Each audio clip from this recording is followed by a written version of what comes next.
What do you want in life? What's my purpose in life? Why am I here? What do I love? What am I passionate about? How many people can genuinely answer, this is my purpose in life? Very, very few people. Once you're clear with your purpose, you know what to concentrate on, and you know what to direct your finite amount of energy towards. If you're conditioned, it's because you have allowed yourself to become that.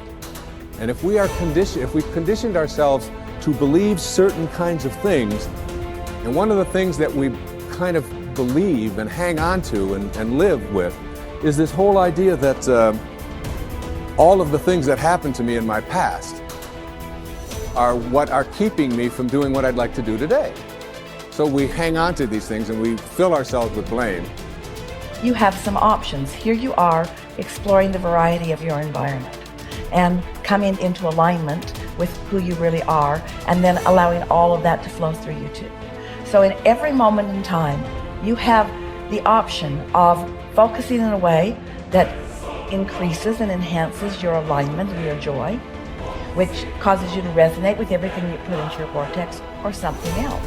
There really are not so many other choices, are there? You can focus on a problem. You cannot have enough money and feel bad because you are attached to the money, or you can not have enough money and feel good as you're anticipating more coming. But the consequence or the circumstance of the money does not need to dictate to you how you feel. That is the problem with getting attached to something that you can't control, is that it leaves you like a puppet with no strings. It's about not putting your attachment in all the wrong places, not putting it in what is temporary, but putting it in what is steady. And then in that steady attachment or alignment, then you can just flow it to whatever is currently in your now, flowing through your experience. You can't give away what you don't have. People who are not good at giving away love can't give away love because they don't have it to give away. If I want to give you a dozen oranges, I can't give you those dozen oranges unless I go out and pick up 12 oranges someplace. Otherwise, all it is just empty rhetoric. And the same thing is true of virtually everything in your life. You can't give away love for others if you don't have love in here to give away. If what you have in here is contempt, if what you have in here is anger, if what you have in here is fear, then these are the things you're going to be giving away in your life. Every one of you are drawing a picture with your life. You're the artist. Your hands and your feet are the paintbrushes. And the choices and decisions you're making right now are the paint strokes. You can paint whatever picture you want to paint. You can become whatever you want to become. But your choices and decisions that you're making right now matter. You got to have the grit and the tenacity to push forward and give it a little bit more than what you have right now. Don't wait for the perfect timing. The perfect timing is never going to come because there's no such thing as perfect. There's never going to be a day where you wake up and you're like, this is the perfect day for me to finally change. All the things have lined up. My inbox is completely clear. I have nothing to do today. There's no distractions. The kids are finally perfectly on their own. Oh my gosh, my husband or wife is finally perfect on their own. Everybody is healthy around me. Everything is just perfect. The day is sunny and bright. And oh my gosh, look at all this gold that just happened to appear in front of me. It's not going to happen like that. You need to say, okay, there is never going to be a perfect time, so you need to set a D-Day. Literally, a day in which you say, that's the day. And then you need to marshal all of your motivation, all of your ability to learn and develop skills as fast as you can before that day. But when that day comes, that's D-Day. That's the day that you go. That's the day that you quit. And that has to be a real date for you. I mean, mark it on the calendar. That's the day you quit the thing. That's the day you walk out. That's the day that you leave that situation that is not healthy or satisfying or good for you or your soul or the people around you. That you have to have that date. It has to be scheduled or you'll never do it. You'll just keep saying, oh, one day things are gonna be, the people who say one day, they end up at the end with a collection of days that were so far from perfect that they're in a state of misery now. They never landed in the land of their dreams because they were always marching in something that was miserable to them, right? At some point, The only way that life changes is that you change your course. And don't wait for a perfect day. So what's your date?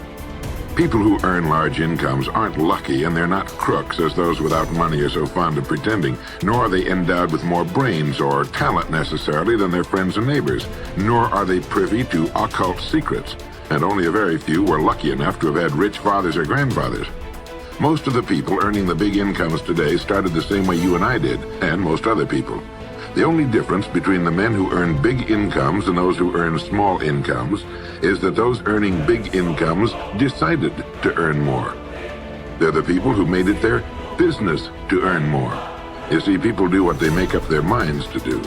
So get rid of the ancient superstition once and for all that people who earn big money are special people, are lucky, or get the breaks, or had money to begin with, or knew someone, or are smarter, or anything else.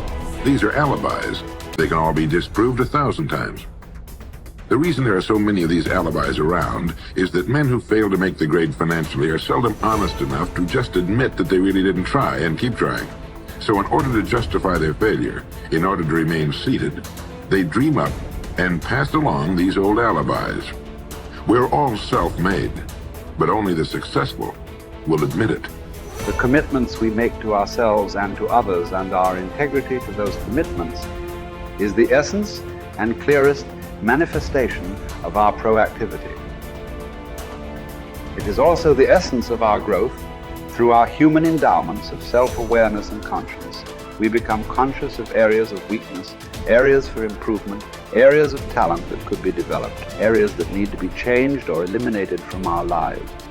Then, as we recognize and use our imagination and independent will to act on that awareness, making promises, setting goals, and being true to them, we build the strength of character, the being that makes possible every other positive thing in our lives. It is here that we find two ways to put ourselves in control of our lives immediately. We can make a promise and keep it, or we can set a goal and work to achieve it. As we make and keep commitments, even small commitments, we begin to establish an inner integrity that gives us the awareness of self-control and the courage and strength to accept more of the responsibility for our own lives. By making and keeping promises to ourselves and others, little by little, our honor becomes greater than our mood. The power to make and keep commitments to ourselves is the essence of developing the basic habits of effectiveness. Knowledge, skill, and desire are all within our control. We can work on any one to improve the balance of the three. As the area of intersection becomes larger, we more deeply internalize the principles upon which the habits are based and create the strength of character to move us in a balanced way toward increasing effectiveness in our lives. Get stronger. You can develop the muscle. You can develop the courage muscle. You can develop the inspiration muscle. You can develop the dedication muscle. You can get stronger. There isn't anybody here that can't get stronger. Next time we see you, may not even recognize you. How strong you're going to be able to become in language, in style, in personality, the ability to cope, the ability to handle with anything that happens, no matter what happens. And the third one is get better. We can all get better. I've gotten better. First talk I gave, I stood up, my mind sat back down.